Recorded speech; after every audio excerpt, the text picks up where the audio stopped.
Well, obviously, I'm extremely pleased with the win. You know, it's that time of the year, and again, we got a lead, and we held on to it and grew it, and we're showing maturity and growth and all those things that we have to do at this time of the year to prepare for where we're going. We got one more. You know, we need a Detroit win tonight to guarantee home court. If they don't win, then we've got to win. You know, we've got to win Saturday to still get home court. A lot of things could happen. I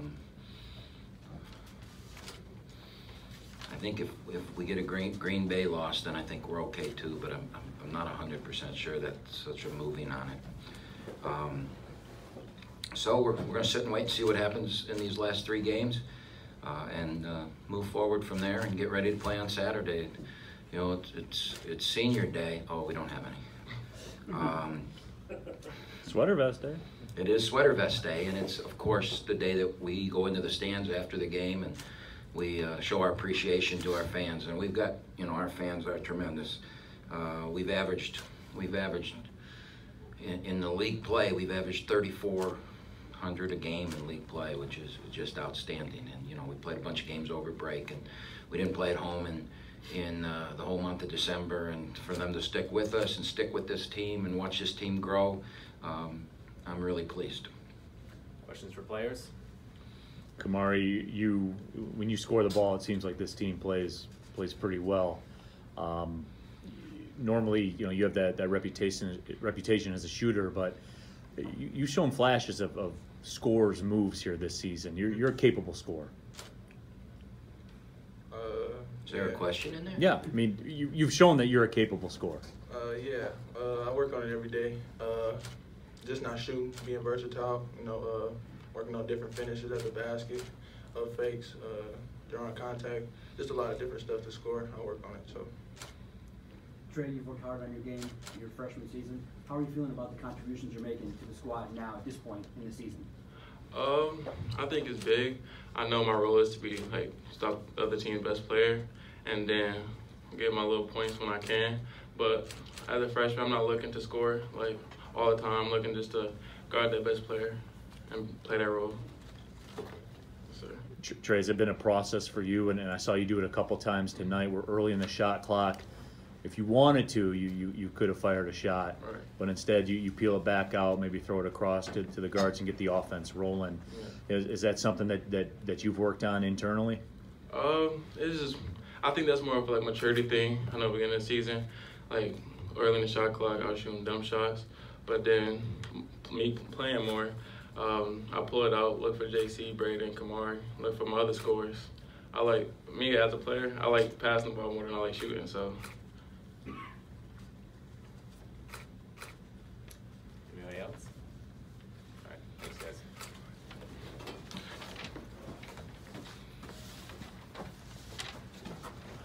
Questions for Coach? Coach, did you say you're rooting for Detroit tonight? I said we need them to win. Oh. That will never happen, but we need them to win. You know, one of the things that I didn't hit on with them sitting in here, but I didn't want to put this in their minds, but we just won a game where we didn't shoot the ball very well. And, you know, for this team, that's a milestone to get over that. We didn't shoot the ball well. We were, in the last 10 minutes of the game, we had a 20-point lead, I think. Did we get to 20? Yeah, and that says a lot about us. It says a lot about our maturity and where we've come. And, you know, we didn't make free throws in the first half. The second half, we went 20 and 23. You know, I'm just really, really pleased with the development of the team and where we've come. And then the last thing I want to say, and this is not something that our fans care about or you guys probably even care about, but for me, you know, I get asked all the time, what's the best win you guys have ever had? Name your best 3 things that have happened while because I've been here so long. So it's natural to ask questions like that, but tonight's win gives us 10 conference wins. And I don't know what the number is, but we had 8 or 9 years in a row coming into the Horizon League that we had a 10-win season. And then we got in the Horizon League the first year, and we had all those injuries and everything, and we didn't win 10. And now in the last 5 years, we've won 10 games. I mean, to win double digits in the league, I'm guessing it's 14 of the last 15 years. I'm not quite sure what it is. Maybe Max can find that out. But, you know, it's quite an accomplishment. I mean, it is, for me, it's very, very meaningful because, you know, if you know me and you've been around and you hear me talk, I always talk about consistency. And, you know, we have a saying in our program that consistency is the hallmark of greatness. And to win 10 league games in the last, you know, 13 out of 14 or whatever it is, shows a consistent program that turns players over and still continues to win. You know, we just turned the whole team over, and we just won 10 games in this league. So, and I looked it up when we had won 8 in a row before we got into the Horizon League. I went through it because I thought it was pretty good, and I think at that time there were only 17 teams in the country that had done it. And I know that nobody in Michigan had done it at that time. And there's some really good basketball teams in the state of Michigan, but nobody had done it. Now, I think that Michigan State was 9-9 one year in that time frame, and I think they've won at least 10 every year. So they're probably somewhere, if we're 14 out of 15, they're probably 17 out of 18 or something. But that's pretty good company to be in, and I'm really proud of that. And you know, like I said, our fans don't really care about that. All they care about is how many NCAA tournaments you go to. But for me, to bring in a consistent brand of basketball into the arena for this many years, where student after student gets to walk away, you know, winning and always having a chance, and never having that year that, you know, oh my God, 3-24, whatever. I'm really proud of that, and so I'm just taking a minute to reflect on that because, you know, because you have to sit here and listen to me. Coach, what? Oh, go ahead. Is there a specific team you want to play in the first round? Madonna. We asked that at the radio show last night, and that was my answer, so I didn't want to come up with a new team. I just want to play at home, and I don't care who shows up. If we can compete and play the way we're playing and do what we're doing, I like our chances on a home court. I don't care who comes in here. We can bring Wright State in here. I don't care. I like our chances. We're playing with great confidence. We believe in ourselves, and we had a chance tonight to fall back. Oh my, here they come, you know, oh, we had a, you know, but we didn't. We pressed forward and put our foot down on the accelerator, and all of a sudden we were down, you know, we led the whole way, and all of a sudden we were down 2. Next thing you know, we were up 20. You know, that I feel good about our confidence and how we feel.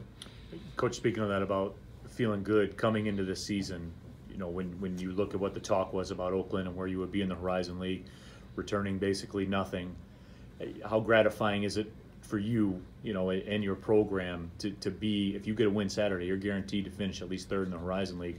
When this was supposed to be a rebuilding year for Oakland, you were supposed to fall by the wayside. Well, I think the general consensus, I had somebody do this, they took, you know, every magazine and every podcast and people out there that picked the Horizon League. I think there were 26 or 7 or 4 of them.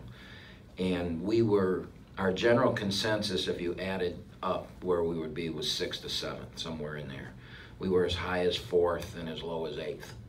And so you know, and I couldn't argue with them because who knew what we had, you know. I did argue with somebody in our Horizon League office that, you know, we've never not finished in the top half of the league, you know. So I mean, we're guaranteed now, I think, to, at the very worst, tie for 4th. So that would be our 4th. If we get third, it'll be our 4th top 3 finish in the 6 years in the league, and the other 2 years are 4th and 5th. So consistency is the hallmark of greatness, you know. I mean, I think if you do that, then you know, yeah, we need to win the conference tournament. I mean, we need to fulfill that. We haven't done it since we've been in the Horizon League. We did 3 times before we got here, but we haven't done it in the Horizon League, so we need to do that. But it isn't tournament time yet. It's one more regular season game, so we're talking about the regular season. Now, Greg, Earl Cureton on the Detroit broadcast had a lot of high praise for Brad Brechting's progression this season, really talking about how he's turned his game around and really has been a contributor for Oakland. What's your assessment of where he's at now, and what more can he do for you as the end of the season comes around? Tonight he had a bad shooting night. He's been shooting about 65–70%. He had a couple point blank ones he missed, and now to come back from that, all right? We're playing a physical big team Saturday. How's he going to come back? Everything was going his way, and now he missed a layup, he missed this. But he made 10 out of 10 from the free throw line. Wow, you know. So I'm not sure Max can tell me if I'm even close to this, but I think since the Youngstown game, which is the second half of the season, which would now be 8 games, I think he's averaging 20 points and close to 10 rebounds, maybe 9.5 or something. Those are big numbers, big numbers. And to do that when you've got one of the best players in the league next to you is you know, we've said all along that when big guys figure it out and the light goes on, man, they all of a sudden everybody's going, how'd that happen? And we've always known that he could score the ball. He's getting better defensively, and he's really rebounding the ball. I mean, normally he's a good offensive rebounder, not a great defensive rebounder, but he's starting to become a really good defensive rebounder. There were a couple tonight that he was just above everybody. And those guys are very athletic. They don't have a lot of physicality, but they're very athletic. Any other questions? Do you think the team struggling in a full court press is going to be an issue, or? I don't think we struggle against it. No. No, I think we play pretty well against it. I think when you're up 15 and they're running all over, I think Cumberland made a couple bad plays today. But, you know, very few teams press us and never have over history because of the way we shoot the three. You know, now late in the game, you know, we're up by so much that we didn't come up and attack. So, you know, teams aren't going to do that to us because we'll just put our three-point shooters up beyond the press, throw it up to them, and then knock some threes down. So, no, I mean, we turned it over 12 times, probably 3 or 4 down the stretch, but, you know, that never worries me. 1 to 2 keys for Saturday to have success? Well, we struggled with Wright State because of their physicality. And IUPUI is a very physical team. 3 big guys that are good. And then the real key to their win over us was their 3-man who's 6'7", and we had a hard time matching up with him. I may even try, you know, if we lock up the home court, I might try some stuff Saturday just to see, you know, in case we play him in the tournament. And go big, maybe play all 3 bigs at once against them to see if we rebound better, you know. Maybe play some zone against them with all the bigs, and may fool around with that, we'll see. A lot's gonna depend on, you know, what Saturday means. You know, you don't wanna do stupid stuff if you're playing, you know, if we lose and we're not going to get home court. So, but I wouldn't mind just fooling around with it a little bit because that McCall, whatever his name is, he really hurt us on the glass. And you know, you switch off and all of a sudden Braden's on him or JC, you know, we couldn't rebound, and that's where they beat us on the glass on physicality. So they really doubled the post hard. But there's a big difference between us now in a post double than at that time. You know, with Brechting's emergence, you haven't seen many people doubling hard in the post anymore because, you know, we just throw it up in the air and Brad catches and scores and that. So it'll be interesting to see the adjustment they make, and it'll be interesting to see what we do against it. I'm anxious. I'm going to make some decisions after I see what happens tonight. Anybody else? All right, guys, thank you.